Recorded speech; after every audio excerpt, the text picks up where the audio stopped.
हम आइ बथुआ साग बनबै छी। तऽ साग हम अनलहुँ हँ खरीद कऽ।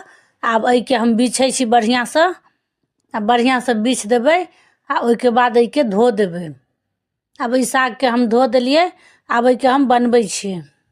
एहिमे तेल धऽ देबै। एहि सागमे सरिसो फोरन देबै, सरिसोके स्वाद होइ छै। आब एहिमे हरियर मिरचाइ धऽ दै छिए। आब ई फोरन जरि गेलै, एहिमे साग धऽ दै छिए। आ एहि सागके धोब नहि तऽ ज़्यादा पानिसँ धोब, किएकि बथुआ साग छै, ई कच ज़्यादा होइ छै। तऽ एकरा हम 4 पानिसँ धो देलिए, 4 बेर धो देलिए पानिसँ। तऽ आब एहिमे नून धऽ दै छै। तऽ एखन ई छै साग देखऽमे लगै छै ज़्यादा, लेकिन ई साग गलै बहुत छै। तऽ एहि सागमे ई छै जेना नून देबै तऽ एखनो दऽ सकै छिए, आ नहि तऽ थोड़े गलि जाएत तखनो दऽ सकै छिए।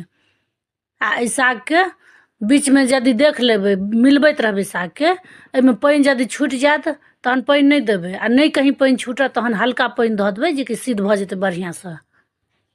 तब एहिमे हम नून धऽ देलिए। आ एहि सागके मिलबैत रहबै, सिद्ध जहन भऽ जाएत ओहिके बाद एहिके मिलबैत रहबै।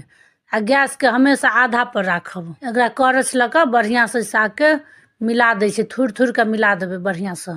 आब ई उतारैके टाइम भऽ गेल छै, तऽ एहिमे तेल सेहो धऽ दै छिए। एहिमे ऊपरसँ तेल सेहो धऽ देबै। आब एहिके एखन थोड़े देर तक आओर भुजा देबै। आब ई साग बढ़िआँसँ भुजा गेलै।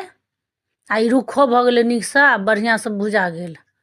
आब ई साग हम उतारबै। ई वीडियो यूट्यूब पर देखै छी, सब्सक्राइब कऽ देबै। फेसबुक पर देखै छी, फॉलो कऽ देबै। धन्यवाद।